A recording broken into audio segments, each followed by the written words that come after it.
आज की कहानी जमशेदपुर के एक पुलिस स्टेशन में कभी तैनात रहे पुलिस ऑफिसर प्रीतम राणा सुना रहे हैं। ये घटना अगर इन्होंने अपनी आंखों से न देखी होती तो वो खुद भी इस पर यकीन नहीं कर पाते। शायद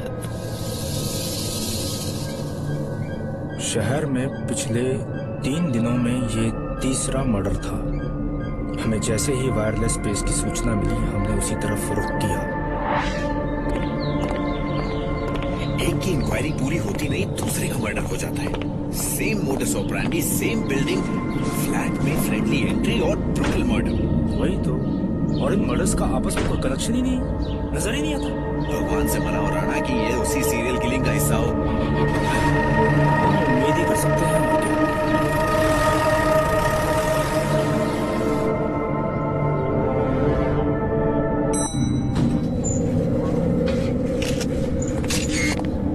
चलो हटो जाने का रास्ता तो फिर हटाओ।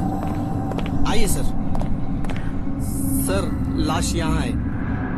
हम सब भीड़ के बीच से होते हुए फ्लैट के अंदर दाखिल हुए और अंदर जो हमने देखा, हम सब के होश उड़ गए।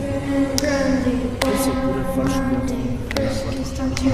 लाश पे चाकू के जाने कितने घाव थे, और हमारी नजर पास में बिखरे किचन नाइफ सेट पे पड़ी। फिर से वही, किलर किचन में जाता है, वहां से किचन नाइफ सेट उठाता है और मर्डर करके मर्डर वेपन वहीं पे छोड़ के चला जाता है। How weird. साइकोपैथ लगता है। और अगले ही दिन जब हमें ठीक उसी तरह से हुए चौथे मर्डर की खबर मिलती है, तो हम समझ जाते हैं कि वो नाइफ सेट्स उन किचन्स के थे ही नहीं, बल्कि चारों मर्डर्स में यूज हुए किचन नाइफ सेट्स किलर अपने साथ लेके आया था। और वो सारे सेट्स एक ही कंपनी के थे, सेंचुरी होम अप्लायंसेस। पर जब हमें पता चला कि सिटी के किसी भी शॉप से 4 नाइफ सेट्स एक साथ नहीं खरीदे गए, तो हम सेंचुरी होम अप्लायंसेस के ऑफिस पहुंच गए। और जब हमने सेल्स मैनेजर से पूछा तो सर, एक सेल्समैन पिछले 1 हफ्ते से ऑफिस में आया। नाम और एड्रेस? जीतू नाम है उसका। जीतू। और हाँ, ये रहा एड्रेस। हमने उसका एड्रेस लिया और बिना वक्त गवाए उसके ठिकाने पर पहुंच गए।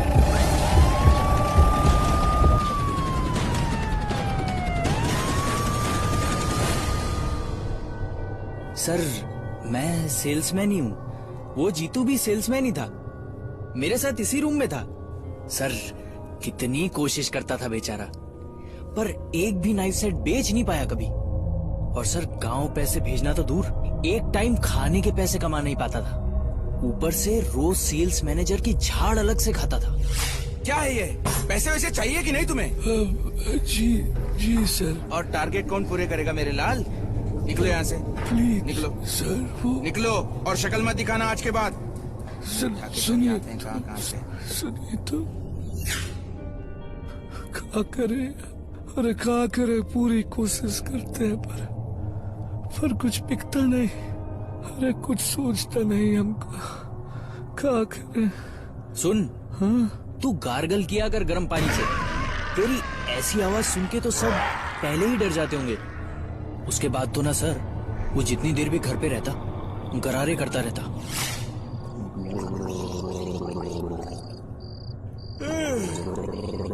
अब सो भी जा यार, बहुत देर हो गई है। एक दिन तो सर, मैंने उसका दिल रखने के लिए बोला, तू बेकार परेशान मत हो, कंपनी का माल ही बेकार है तो बिकेगा कैसे। खराब कहाँ है? और उसने झट से अपना हाथ काट दिया सर। अरे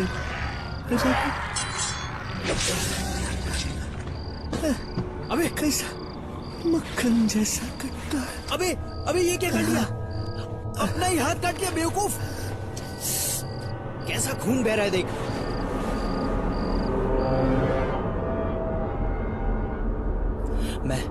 मैं बहुत डर गया था सर। एक दिन तो वो बोला भी, कभी इसी चाकू से गला काट के जान ले लेगा अपनी। और आखिरकार सर, ले भी ली उसने। अबे अबे ये क्या कर लिया? खुद का गला काट लिया।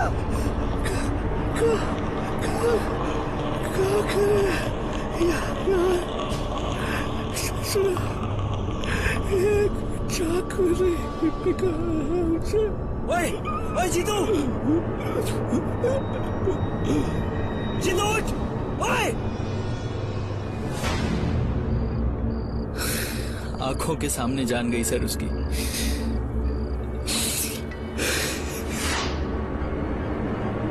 इसके बाद हमने उसका सामान चेक किया तो उसकी एक छोटी सी नोटबुक मिली जिसमें एक लिस्ट थी उसी बिल्डिंग के 48 फ्लैट्स के नंबर्स की, जिनमें पहले 5 पर क्रॉस का निशान था। इसका मतलब 44 मर्डर और बाकी है। बेवकूफ हो क्या तुम्हें इतना भी समझ में नहीं आ रहा कि ये अब इस 5वें फ्लैट में जाने वाला है। इसमें देखो। तो सर चलिए, 5वां नंबर फ्लैट A5 है। अभी 2 बज रहे हैं सर। इसका मतलब सर घर में वाइफ अकेली होगी। चलो जल्दी यार। हाँ भानु, जीप निकालो जल्दी जल्दी, मेक इट फास्ट। जी सर। जितनी जल्दी हो सकता था हम वहां पहुंचे और उससे पहले ही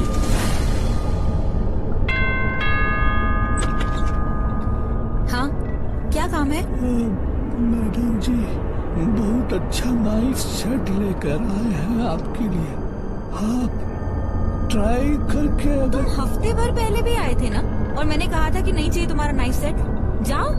मैडम जी, मैडम जी, अरे मैडम जी, अरे कहाँ ना कुछ नहीं चाहिए। अरे अरे अरे अंदर कहाँ चले आ रहे हो? वॉचमैन, वॉचमैन, कोई है यहाँ पे? नहीं मैडम जी, पाप करते हैं आप। अरे क्या कर रहे हो? मैडम जी, आप एक बार इस चाकू का धार तो देख लीजिए मैडम जी, बस एक बार। देखिए देखिए, नहीं देखनी मुझे, धार वार नहीं देखनी। निकलो यहाँ से, निकलो। मैडम जी देखिए, चाकू का धार तो आपको देखना पड़ेगा मैडम जी। ये देखिए,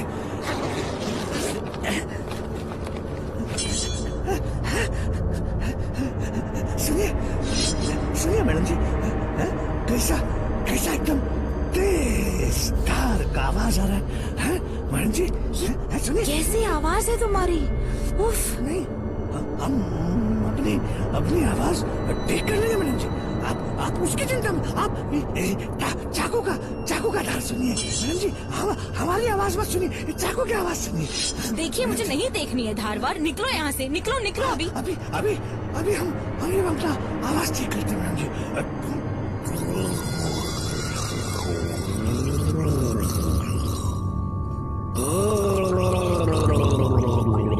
तभी हमने बाहर से दरवाजा पीटना शुरू किया। दरवाजा खोलो, अरे दरवाजा खोलो,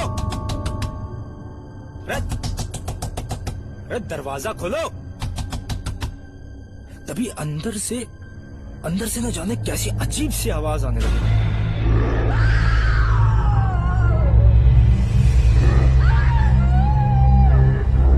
जाने क्या था उस आवाज में कि हम सब वहीं जम गए। बस हम अंदर से आवाजें सुन सकते थे। देखो मैडम जी, छोड़ दो मुझे प्लीज।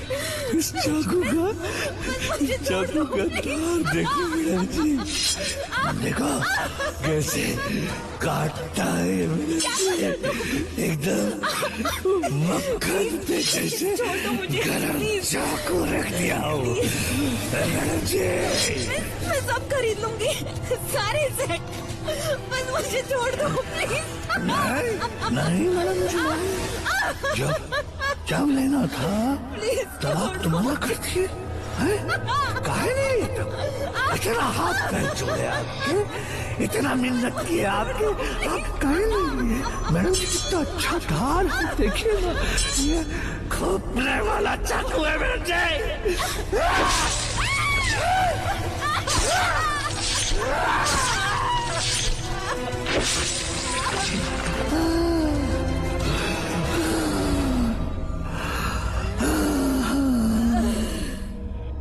अंदर से चीखें, बुरी तरह चीखें आ रही थी और हम बाहर पत्थर की तरह जमे हुए, सिर्फ उन्हें सुन सकते थे और कुछ नहीं कर सकते थे। और कुछ देर के बाद सब शांत हो गया। तब हमारे बदन में थोड़ी सी जान आई, थोड़ी शांति मिली। तो मैं दरवाजे की ओर बढ़ा, पर तभी दरवाजा अपने आप खुल गया। हमें अंदर कोई दिखाई नहीं दिया सिवाय उस लेडी के जो खून से नहाई हुई फर्श पे तड़प रही थी बुरी तरह।